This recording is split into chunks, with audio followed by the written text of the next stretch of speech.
Happy Thursday! Today is Thursday, the 17th of September 2020, and today's daily Bible readings come to us from Psalm 105, 1 through 6, 37 through 45, Exodus 15, 22 through 27, 2 Corinthians 13, 1 through 4, or you could have read Psalm 145, 1 through 8, Nahum chapter 1, verse 1, and then also again 2 Corinthians 13, 1 through 4. And I am going to focus on Exodus 15, 22 through 27, where it talks about the people complaining, as the New Revised Standard Version says, against Moses. And so it's a story of highs and lows, which is kind of what the story of Exodus is about. They go through a lot of highs and they go through a lot of lows, and the telling thing is how they deal with the transition between the two. Not very well. So at this point in the story, they've come off a really big high, right? Which they had a low right before that. The big, really big high of it was that Moses told them they could get out of Egypt, right? So just go, get out, you're done. And so they leave, right? And then they get to the Red Sea, and they're camped out by the Red Sea on their way to the Holy Mountain to meet God. And all of a sudden they see Pharaoh's changed his mind. He's riding down on them with horses and chariots and basically going to kill them. And so then they panic, right? And they start complaining. And they see God deliver them by his mighty hand and opens the waters, they pass through, and then they think Pharaoh's about to follow the same way, but then the waters close back up over Pharaoh, and they all rejoice, and they sing these songs about how God has thrown horse and rider into the sea. And so they have this, big, huge highs, and they're all in love with God, and they're all in love with Moses, patting him on the back, saying, attaboy, all that great stuff.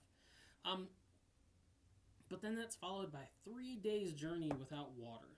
And where we find them here today was when they finally do get to a source of water, it's bitter. There's something wrong with the water. Now, if you're ever out in the wilderness and you get lost and you have to drink water somewhere, and you go and you find a pond of water or a creek or something and it tastes bitter, don't drink it. Not a good sign. And they knew that. They're out in the desert and they find one little pool of water that they think they can drink from, and it tastes very, very bitter, and they knew it was not safe to drink. And so that's where it says they start to complain in the New Revised Standard Version against Moses. Other translations say grumble. And if you look at the people who are really, really smart and write commentaries and stuff on this, they say that the Hebrew word is really more like muttering or grumbling. It's not that they had an orderly line and they had a suggestion box in the camp and they wrote suggestions and said, they took time to write carefully worded emails and sent them in. No, it's the idea that throughout the camp, they were all muttering to themselves and muttering to each other about how bad things were and how much Moses had messed up and how much consequently God had messed up. Because to complain about Moses is really, since he's God's mouthpiece and God's agent in all this, you're really complaining about God. Now, if you yourself are in a leadership position and you want to equate yourself with Moses here and think, they're complaining against me, they're muttering against me, they're really complaining against God, don't be so quick to jump down that road. Just a warning. Anyway, so they're all murmuring and muttering. Kind of picture a camp full of people all under their breath complaining and grumbling and muttering, and probably saying really not so nice things about God and Moses. The least of which is, you took us out of Egypt so that we can all die of thirst here in the wilderness. What are we supposed to drink? Moses. That kind of stuff. So the bitter water leads to bitter people, or does it really? The people grumbled against Moses. The bitterness of that the waters brought out, the bitterness of the waters, let me put it this way, the bitterness of the waters brought out the bitterness of the people. It exposed it, really. And this a bitterness that it is easily exposed in the face of adversity. And that's really partly what's going on. The people of Israel weren't really good at dealing with adversity. And we see that still today. Any time that we get challenged with adversity, it's a really easy step into bitterness. I do it, you do it. It's just a common thing. And that's where we are probably today. If people just don't like to deal with adversity. And I don't know why we think that we'll ever be rid of any kind of adversity or challenge in our life or difficulties.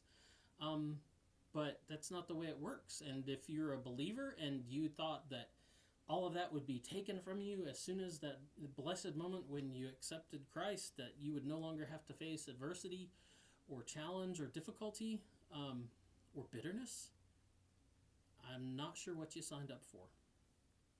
So the bitterness of the people in the face of this adversity.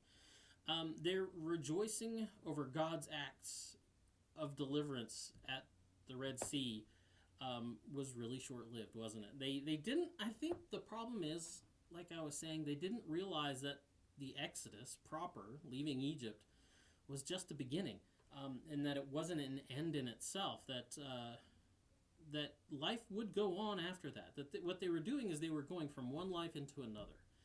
And life would go on, and with that adversity would continue, right? The adversity and the challenge of life would continue. But here's the deal. Their bitterness need not, right?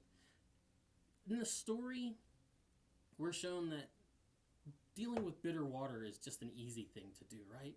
God shows Moses a tree or a piece of wood, points it out to him, and Moses literally just chucks it into the water, and the water is fine after that, and they can drink it. Dealing with the bitterness of people, not so much. So that's the DBR for today. You have a good afternoon and a good evening. We'll be back tomorrow. Stuart Huggins actually will be back tomorrow because tomorrow's Friday. And we will see you later. Have a good one. Boop.